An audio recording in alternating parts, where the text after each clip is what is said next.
Hindi mo kalapit mga bata mo sa akin. Hindi mo kalapit ang anak mo. Sabi ng mga bata eh, nagdidiri kami sa iyo. Bakit daw po nanditiri sa Ay, inyo? ba't ba? Ay, ba't ko sana kung may sakit ako. Pagka tumupo ako sa isang lugar, tunuot ko po sa lugar mo. Ang sabi ko kasi, sa dining table pa, lahat na lang ng upuan, inupuan mo. Bumalik ka doon, maglakad ka doon sa ano mo, sa may upuan mo talaga. Hindi ba sila nag-iisip lahat ng gamit doon kay Ermat yun? Ikaw, kung mahal mo si nanay, sasagutin mo ba sa barangay si Ermat na lalapanan mo sa kaso? Kahit ilan pa attorney mo, ilan na attorney mo? May ebidensya ka? Anong ebidensya? Ha? Si Kapitan, hindi ba sabi mo, ikaw nagsabi, may kasulatan din dito po lahat.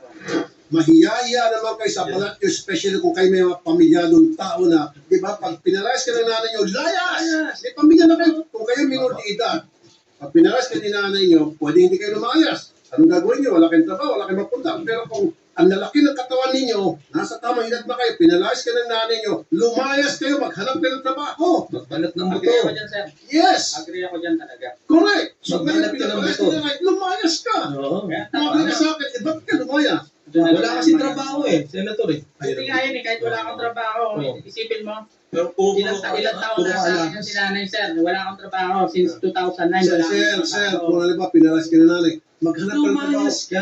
Magrenta ka, hanap ka ng trabaho.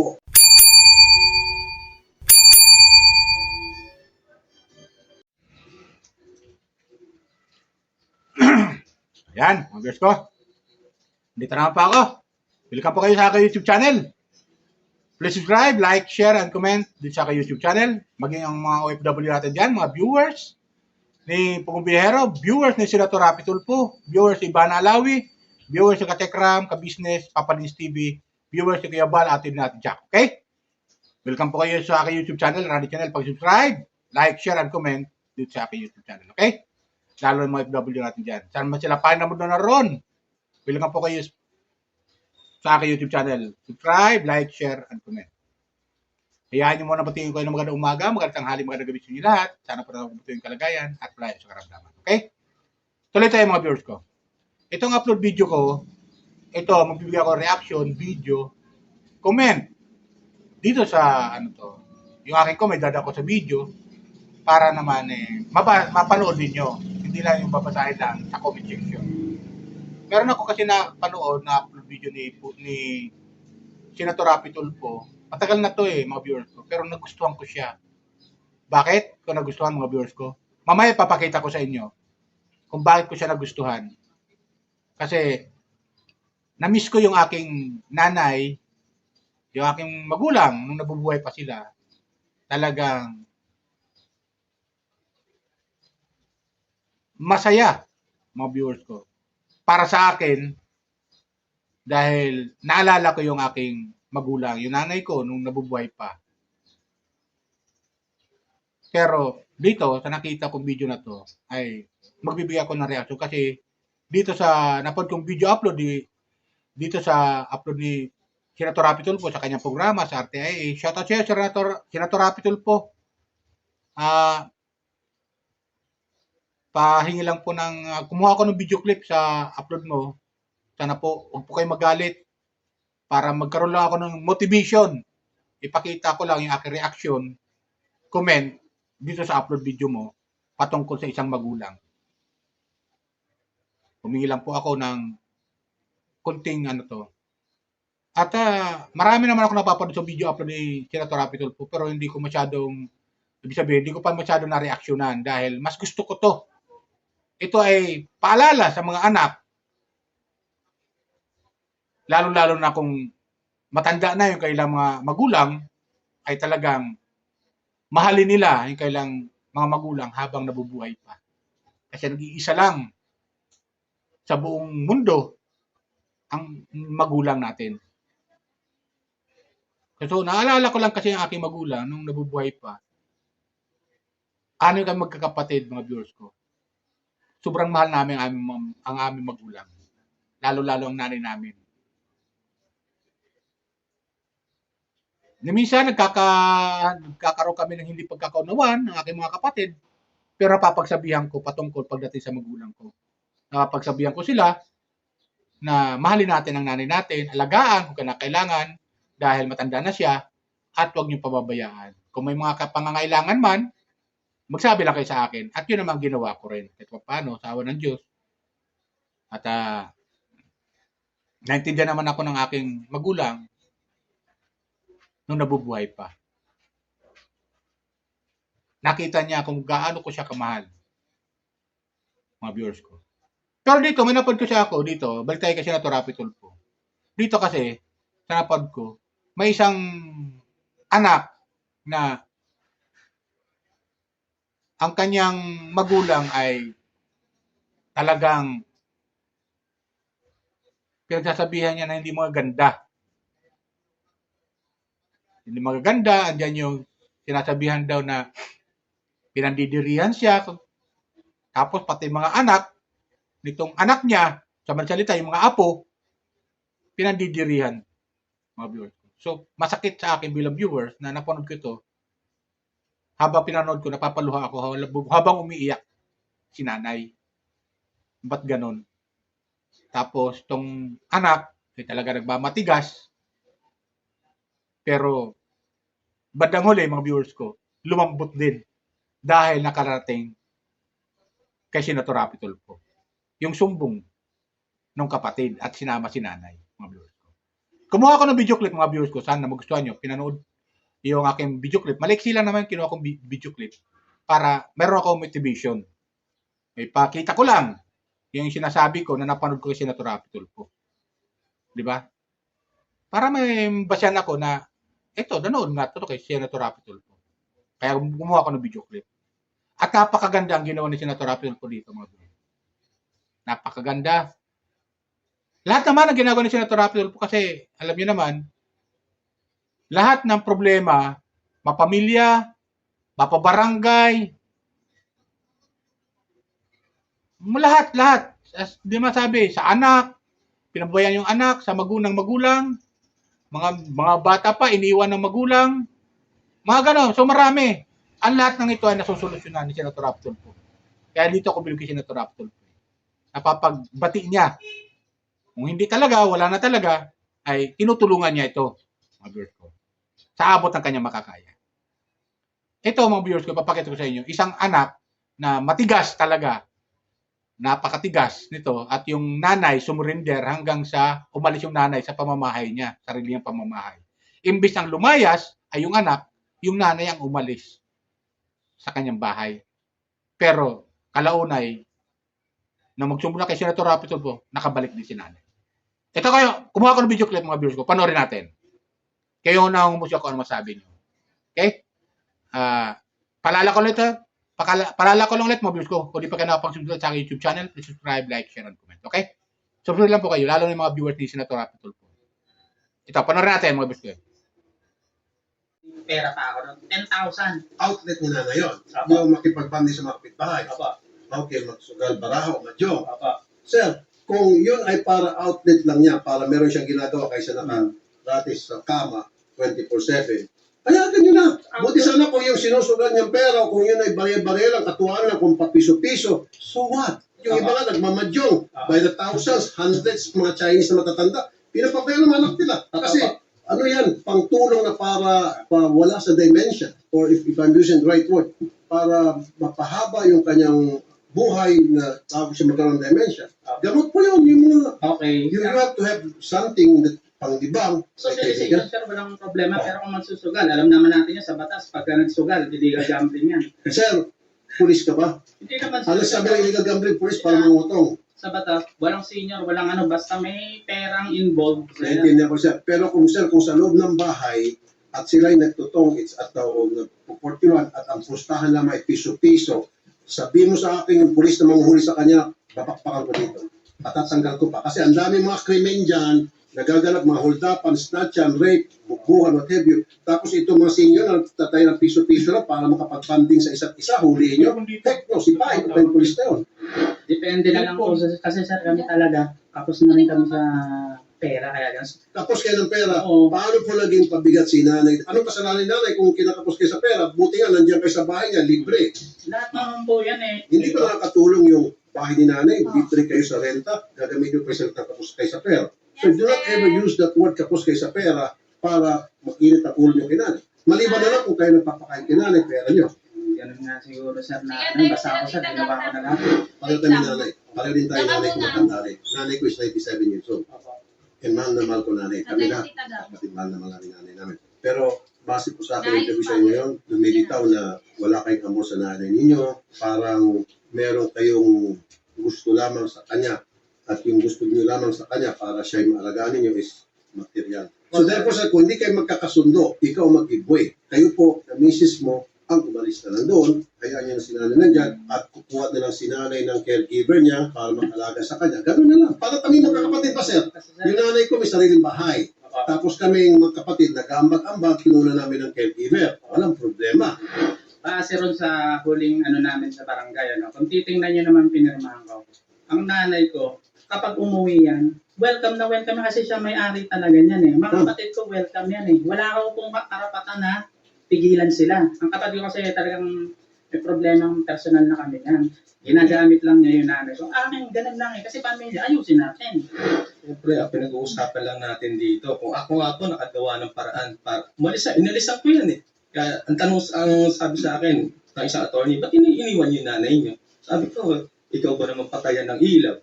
Sarado yung tubig. Ano niya po sa kanya kung ginawa niya talaga yon? Doon sa bahay ni nanay. Apo, paano kung may sasama sa kanya? Kaya po kami, exit na. Pati yung kapatid ko pong babae, tinanggal niya rin yung yung may negosyong ice cream. Tinanggal din yung saksakan. Halagang kulang-kulang 10,000 pang laman. O di, exit din yung kapatid ko. To cut the story short, yung sana'y masunod lang yung gusto ni nanay. Of course.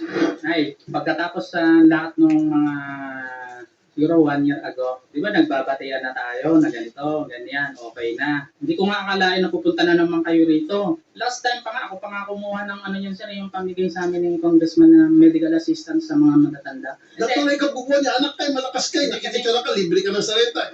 Diba, okay naman tayo ako sa totoo. Wala kang problema. Ang problema kasi sa atin, yung mga kapatid ko, kung tayo na tagal nating nagsama, hindi mo ba naaalala yung mga pinagsamahan natin?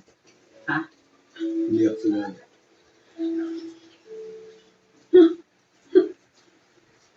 Sabi mo kasi, puro kaya kami yan. Dapat ba, anak mo, mag-alaga tayo. Bakit? Bakit? Sabi mo, hindi ka naman nahiya. Kayong dalawa. Ang dami natin pinatunayan yung katabi mo na yan. Kailan mo lang nakasama yan? Sa antipolo na nirahan yan. Yun ang napatunayan yan. Saka, si Tapos Ayat, ako ilalagdag mo ako dahil sa mga, sige, hindi ako perfectong anak. Yun nga, sige, lahat ng mga nabanggit ko kayo, sir. Sige, pagkakamali mo yun, pero hindi ko dapat tuwin sa akin to. Diba? ay doon ka nagsasalita, dinosawa mo. Salita lang yan. Diba? Marami pa nga dyan mas ayusin natin to kasi ikaw, mahal na mahal kita. Matagal ko na napatunayan yan. Sir, pwede ba huwag mo siyang Ay, biruin? sorry, sir. Sasabihin, mahal na mahal kita, ano klase yun? Dito pala sir, nakikita ko na hindi mo siya mahal. Pero ba yun, mahal na mahal kita. Mali lang yung ko na Maski na sir, kasi yung automatic na lumalabas sa sarili natin, reaction natin, that defines who we are. That defines our character. Right now, I can see that a good character is coming out from you. Di ba, sabi ng mga anak ko, nagdidiri sa akin. Dahil walang ganong sinasabi mo. Kaya nga sabi ko, pwede ipakross examine yung mga Sabi, anak ko. turo lang. Hindi mo kalapit mga bata mo sa akin. Hindi mo kalapit mga anak mo. Sabi ng mga bata, nagdidiri kami sa iyo. Bakit na po nanditiri sa inyo? Ay, ba't ba? Ay, ba't ko sana kung may sakit ako. Pagka tumupo ako sa isang lugar, tunuot ko po sa lugar mo. Ang sabi ko kasi, sa dining table pa, lahat na lang ng inupuan mo. Bumalik ka doon, maglakad ka doon sa sa may upuan mo talaga. Hindi ba sila nag-iisip lahat ng gamit kung kay Ermat yun? Ikaw, kung mahal mo si nanay, sasagutin mo ba sa barangay si Ermat na lalabanan mo sa kaso? Kahit ilan na attorney mo? May ebidensya ka? Ano ebidensya? Ha? Si Kapitan, hindi ba sabi mo? Ikaw nagsabi, may kasulatan din dito po lahat. Mahiyaya naman kayo sa balat nyo, especially kung kayo may mga pamilyadong tao na, di ba, pag pinalayas ka ng nanay nyo, layas! May pamilya na kayo. Kung kayo minor de edad, pag pinalayas ka ng nanay nyo, pwede hindi kayo lumayas. Anong gagawin niyo? Wala kayong trabaho, wala kayong mapunta. Pero kung ang lalaki ng katawan ninyo, nasa tamang edad na kayo, pinalayas ka ng nanay niyo, lumayas kayo, maghanap kayo ng trabaho. Magbalat ng buto. Agree ako dyan, sir. Yes! Agree ako dyan talaga. Correct! So, Magbalat ngayon, ka ng pinalayas buto. ka ng nanay, lumayas ka! Oo. Kaya Mga ka sa akin, ba't ka lumayas? Wala kasi trabaho eh, senator eh. Hindi nga yun eh, kahit wala akong trabaho, Oo. isipin mo, Pero puro ilang taon puro na sa akin yung sinanay, sir. Wala akong trabaho since 2009. Sir, Wala akong sir, trabaho. kung halimbawa, pinalayas ka ng nanay, maghanap ka ng trabaho. Lumayas ka. Magrenta ka, hanap ka ng trabaho. So ayun, di ba? Napanood natin mga viewers ko. Grabe yung iyak ni nanay. At dinuduro-duro pa nung anak. Si nanay. Yung sabi, mahal niya. Pero hindi na gusto ni Senator Rapi Tulfo. Yung inasan ng anak. Mga viewers ko. Hindi na. Talaga pinangaralan ni Senator Rapi Tulfo itong anak. Na talagang ayaw sa kapatid, wala ka nang trabaho, magiinom ka pa. Wala ka nang trabaho, tapos sabi ng nanay, kahit siya nakumupo, nagagalit yung kanyang mga apo. Yung anak nitong matigas na anak, ha? Ayaw na umupo ng mga apo doon sa inupuan ng nanay. Dahil, ang katwiran nandidiri sila doon sa lola. Klase yan, di ba? Dapat ikaw tatay, pagsabihan mo yung mga anak mo, huwag niyong gaganyanin yung nanay ko. Lula niyo, huwag niyong gaganyanin. Pangaralan mo yung mga anak mo, di ba? Ganun yun. Huwag ganyanin. Huwag niyong gaganyanin. Alalayan niyo ang lula niyo. Dahil kayo lang dito, kung wala man ako dito, dapat ganun, pangaral. Hindi yung pandidirihan niyo yung lula niyo. Di ba ganun yan, mga viewers ko? Ang sakit ng sasabihin ni nanay na pinandidirihan, nadidiri yung kanyang mga apo. Ang sakit nung panood ko yung mga views ko. Pero mo, apo nadidiri sa kanyang lola. Tapos hindi mo pagsabi-sabihan man lang ng tatay. Kaya nakarating sa Tulfo. Tapos ang dahilan, susugal daw si nanay, sabi nga si Dr. Rapel ko, libangan yun. Nakita yung piso-piso lang, okay lang yun. Para lang wag lang siya ma-stress. Pantanggal ng stress bilang matanda na, dapat unawain lang natin. Ganun dahilan. Pero dahilan na lang yun ng anak. Dahil ang totoo niya, natulpo na siya eh. Dahilan na lang yun ng anak. Pero mo nanay, yun lumaya sa kanyang pamamahay. Tapos naiwan yung anak. Di ba? Ang sakit nun. Ngayon, sinabihan sila ng Rapi Tulfo. Ang lalaki niya na. Ang tatanda niya na. Pag pinalayas ko, layas! Kasi pinalalayas ng nanay, yung anak, doon sa bahay nila, maging yung kanyang pamilya. Pero hindi lumayas itong anak. Ang nangyari, imbes na lumayas yung anak, ang nangyari, si nanay ang umalis sa bahay nila. Sa bahay niya mismo. Di ba? Ang saklap. Siguro, ito, ngayon, ang gandahan dito, napayuhan ni Senator Rapi Tulfo, napagsabihan itong bahay. Napagsabihan naman itong anak, na huwag gaganyanin mong nanay mo. Napagsabihan ni Senator Rapi Tulfo. Naalagaan ka, maliit ka pa, at gaganyanin mo yung nanay mo, paglaki mo, gaganyanin mo ni nanay mo. No, di ba? Tapos doon ka pa nakatira sa kanya. Tapos gaganyanin mo sa sarili yung pamamahay. Wala nga namang utang na loob. Kung titingnan natin, mga viewers ko, di ba ganun yun? Wala siyang utang na loob. Ano yung pamilya niya sa nakatira doon sa nanay nila? Samantala ibang mga kapatid niya, may kanya-kanya sariling bahay. At ang itinutulong ng mga kapatid ay magbigay nila ng allowance doon sa nanay. Para may pagkain araw-araw kay ang kanilang nanay. Pero itong anak na nandoon, nag-aalaga, nakatira, ay gano'n ang pagtrato sa kanyang nanay. Maging yung kanyang mga anak, yung mga apo ni nanay, ay pinandidirihan yung nanay. Kaya masakit sa lula talaga na maramdaman niya yung kanyang mga apo ay nandidiri sa kanya. Lalong, nakita ko pala si nanay, yung mga viewers ko, parang paralyzed eh. Kasi kung yung kamay eh. Paralyzed siya, parang gano'n eh. Yung dapat alalayan yung mga gano'ng sitwasyon eh. Kaya nung makita ko, napanood ko, naalala ko yung nanay ko, kasi na-stroke yung nanay ko, mga viewers ko eh. Gano'n na gano'n talaga. Napaluha ako, naalala ko nanay ko eh. Kaya ang sakit habang pinapanood ko yung sitwasyon na yun dito sa Senator Rapi Tulfo. masakit sa akin bilang anak. Naalala ko tuloy nanay ko nabubuhay pa.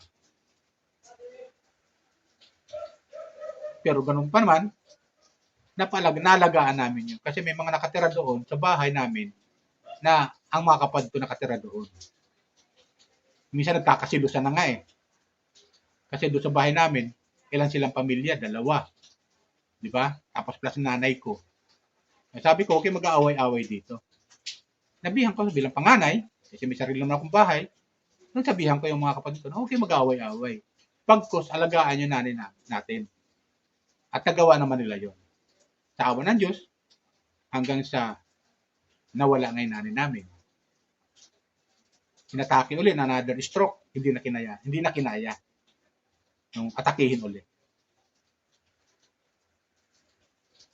So, yun. Balik kayo doon sa upload unit, Senator Rapi Tulfo. Talagang tama yung ginawa ng kapatid na dali kay Senator Rapi Tulfo at doon sumbong para matauhan tong anak. Sa awa naman ng Diyos, mga viewers ko, pinanood ko hanggang sa matapos, ay nagkasundo-sundo rin ng magkakapatid at nakabalik na si nanay doon sa pamamahay niya. Nakabalik na. Sa tulong ni Senator Rapi Tulfo, na pagbati-bati niya yung mga kapatid. Pero ganun pa man, siguro natauhan, mga viewers ko, nung pagsabihan ni Senator Rapi Tulfo. Kung pinapalayas kayo ng iyong nanay, kung pinapalayas kayo, layas! Ang lalaki ng mga katawan ninyo eh. Di ba ganun yun? Siguro, tinablan sila doon. Yung anak na matigas, lumambot. Mga viewers ko. Tama yung sabi ng kapatid, matigas siya eh. Siya yung batas daw sa bahay, pamamahay. Pero pagdating kay Senator Rapi Tulfo, lumambot. At yun, kasunduan sila at nakasama na sa pamamahay. Nakabalik na ulit si nanay doon sa bahay niya at kasama rin yung kanyang anak na matigas na lumambot din. Di ba ganun yung viewers ko? Kaya, ito yung aking reaction naman dyan, comment.